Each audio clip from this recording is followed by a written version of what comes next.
고통 중에는 기도도 나오지 않습니다. 저는 평생 사역하면서 기도 못하는 사람들을 정말 많이 봤습니다. 저 자신도 마찬가지였습니다. 너무 심한 고통이 몰려오면 그냥 멍하니 앉아있을 뿐입니다.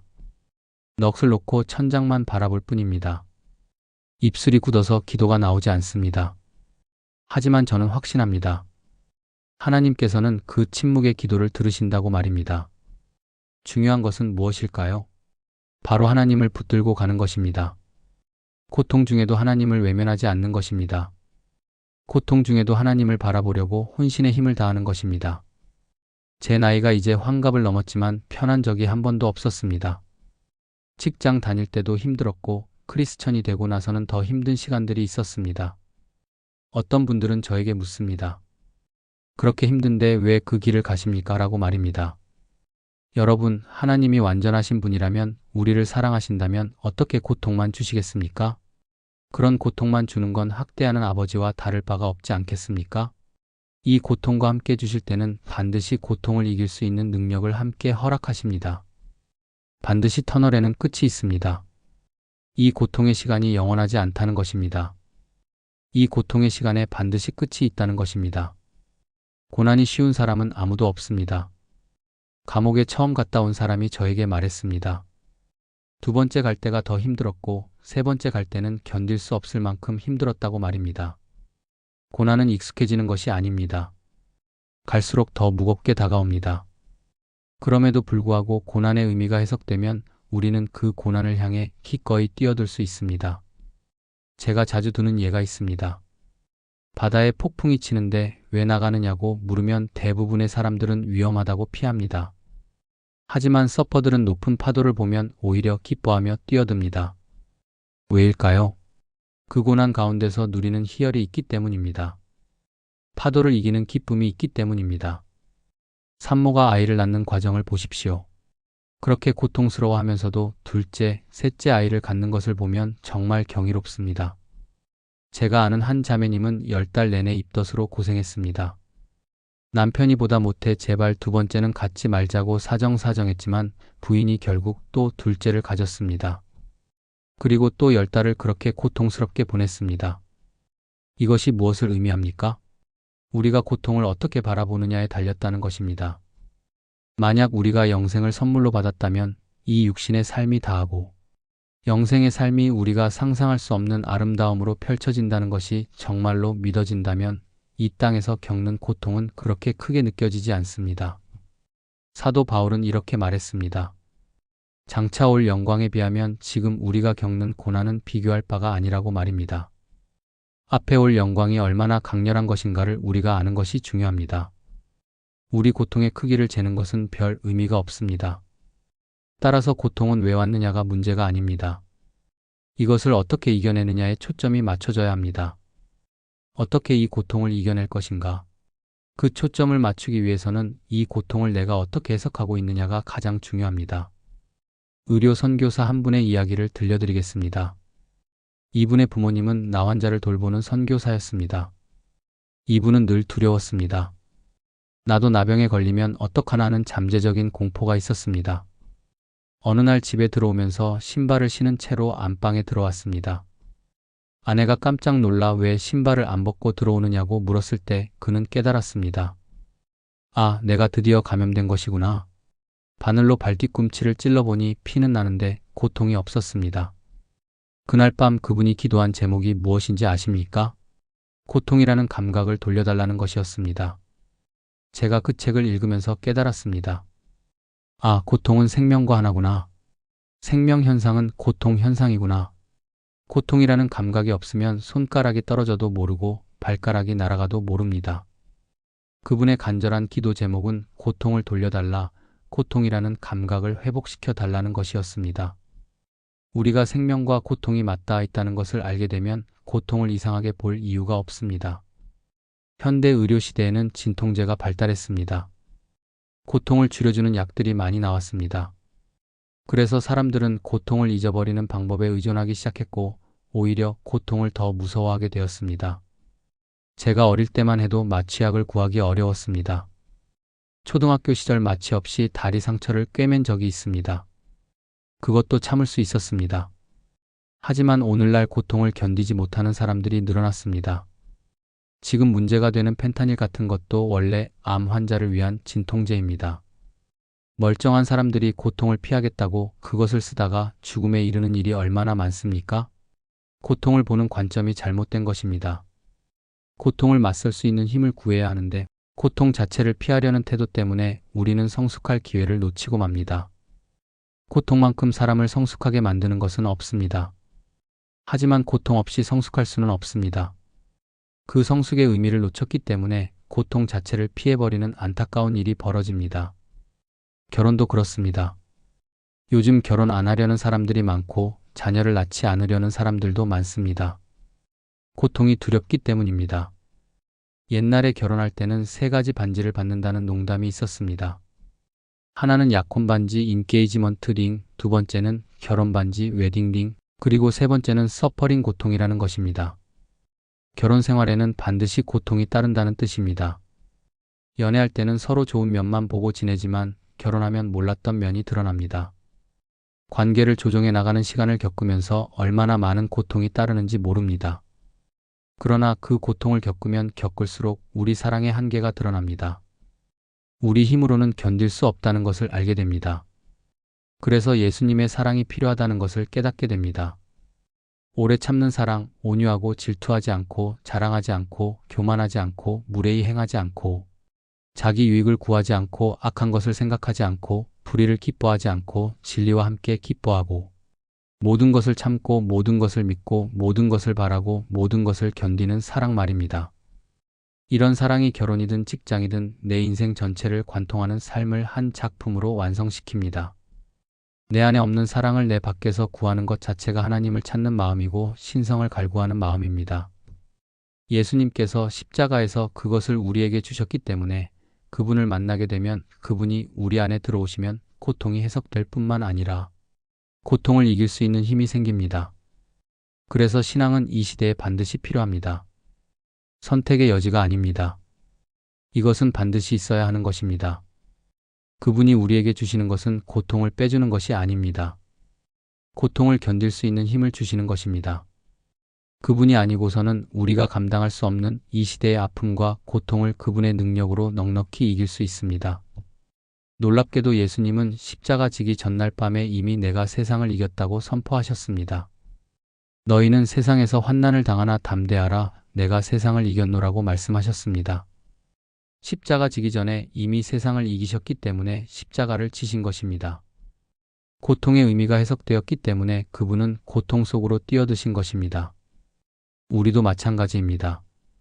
저도 편안한 직장을 집어던지고 신학교에 갔을 때 고생이 없을 거라고 생각하지 않았습니다. 4년간 신학교 다니면서 죽을 고비를 2-3번 넘기기도 했습니다. 편한 시간이 없었습니다. 정말 고통스러운 시간이었습니다. 하지만 이 고통과 비교할 수 없는 기쁨이 있었고 이 고통과 비교할 수 없는 영광의 시간들이 있다는 것을 믿었기 때문에 갈 수 있었습니다. 지금도 편하지 않습니다. 한 번도 인생에서 편해본 적이 없습니다. 직장 다닐 때도 힘들었고 크리스천 되고 나서는 더 힘든 시간이 있었습니다. 하지만 차이가 있습니다. 직장 다닐 때는 의미도 모르고 힘들었지만 지금은 분명히 의미를 알고 힘든 길을 선택했습니다. 그래서 누구를 탓하거나 불만을 가질 일이 없습니다. 감사할 뿐입니다. 그 감사함으로 고통을 받아들일 수 있다는 것만큼 큰 성숙의 선물이 어디 있겠습니까? 진짜 어른이 되려면 이 고통의 의미가 해석되어야 합니다. 아이들은 다 고통을 싫어하고 피하려고 합니다. 그러나 어른이란, 성숙이란 고통을 이해할 줄 알고 그 고통을 선물로 받아들일 줄 아는 것입니다. 심지어 그 고통을 피할 수 있는데도 고통을 기꺼이 선택하는 데까지 이를 수 있는 것, 그것이 진정한 신앙인입니다. 제 아내가 이런 질문을 던진 적이 있습니다. 당신 옛날에는 술만 먹고 돌아다녀도 즐겁게 살더니 요새는 예수 믿다가 입까지 돌아가서 말도 제대로 못하는데 정말 기쁘냐고 물었습니다. 솔직하게 대답해 보라고 했습니다. 제가 이렇게 대답했습니다. 여보, 내가 정말 예수 안 믿을 때 재미나게 살았습니다. 하고 싶은 대로 하고 살았습니다. 그런데 그건 바퀴벌레가 시궁창에서 재미나게 사는 것과 마찬가지입니다. 바퀴벌레도 시궁창에서 얼마나 반질반질하게 돌아다니는지 모릅니다. 하지만 바퀴벌레가 아무리 멋있게 자기를 포장하고 아무리 열심히 돌아다녀도 환경 자체가 시궁창입니다. 어둠 아닙니까?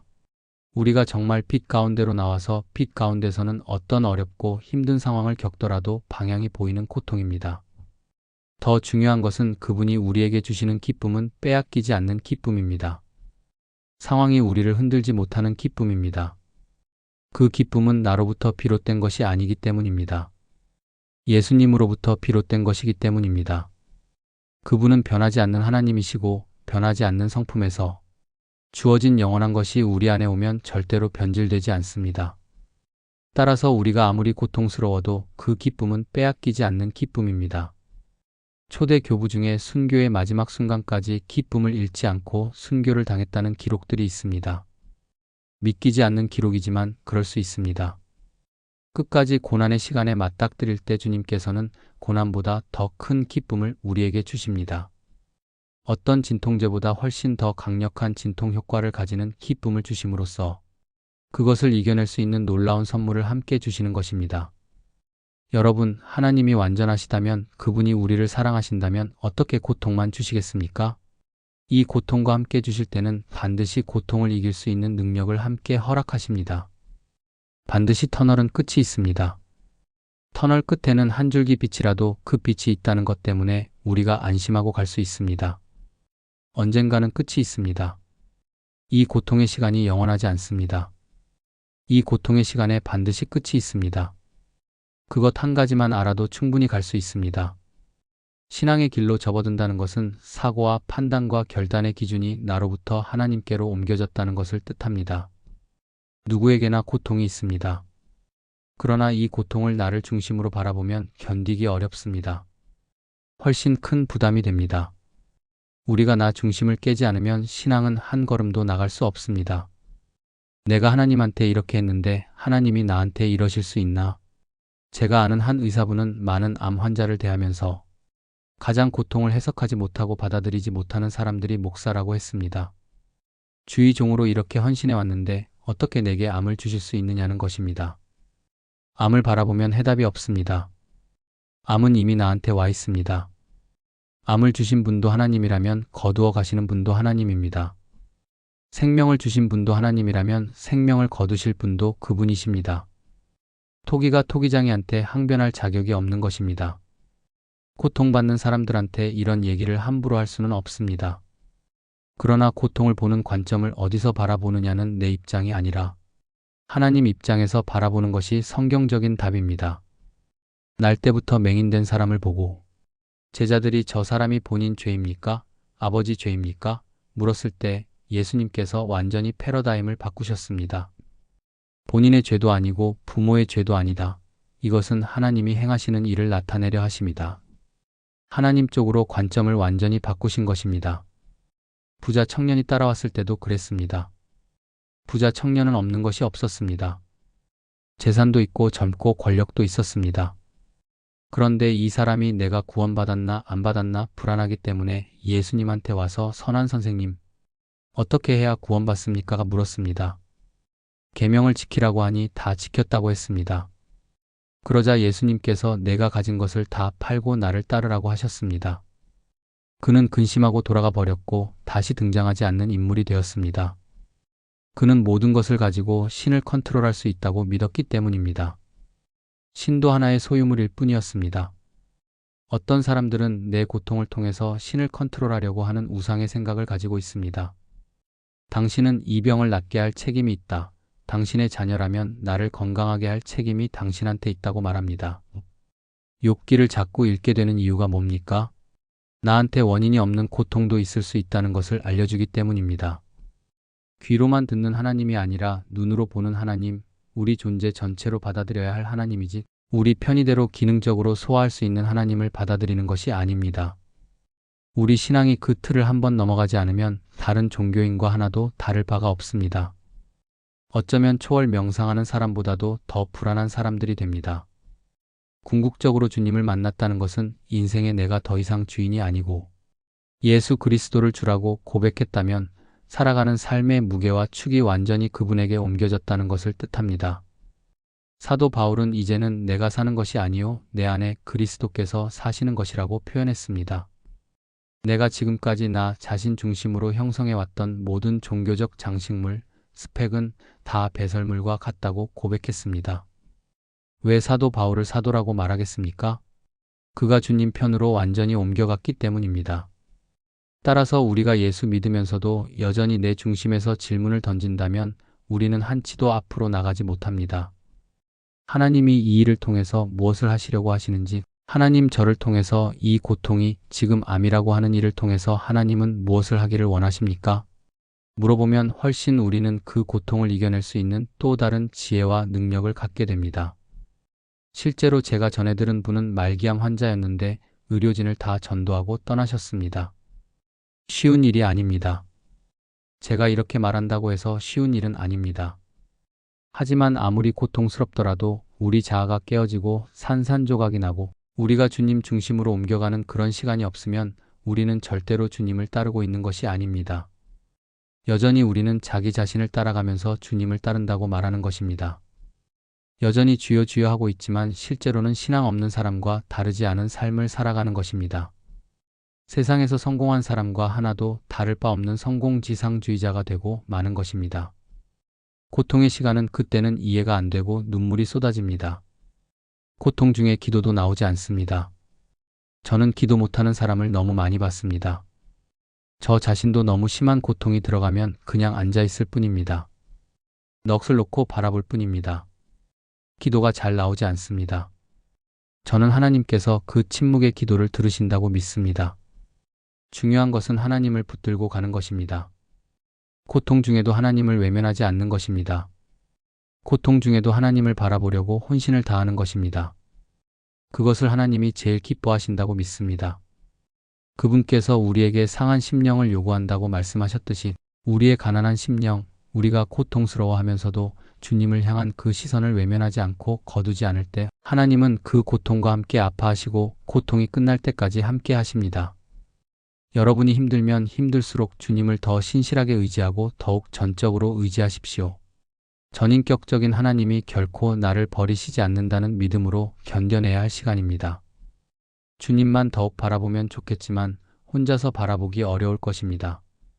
누군가 꼭 두세 사람, 단 두세 사람이라도 함께 그 고통을 나눌 수 있고 진심으로 기도해 줄 수 있는 기도의 동역자가 있으면 정말 견딜 수 있습니다. 중요한 것은 그런 기도의 동역자입니다. 목사들은 너무 기도 부탁을 많이 받기 때문에 적절한 동역자가 아닙니다. 정말 친구, 정말 누구에게도 비밀을 지키면서도 끝까지 기도해 줄 수 있는 친구가 있다면 그분들이 큰 도움이 될 것입니다. 같이 기도하면 훨씬 짐이 가벼워진다는 것을 느끼게 됩니다. 정말 우리가 답이 없다고 할지라도 그런 고통을 함께 겪어주는 사람과 함께 울고 함께 웃으면서 그 고통의 시간을 같이 견디는 것, 그런 아름다운 교회는 이 시대 하나님께서 반드시 선물로 주신 놀라운 선물입니다. 여러분, 오늘 이 영상이 도움이 되셨다면 구독 버튼을 꼭 눌러주시고 좋아요와 알림 설정까지 해주시면 더 좋은 영상으로 찾아뵙겠습니다. 여러분의 고통의 시간에 이 메시지가 작은 위로가 되기를 소망합니다. 감사합니다.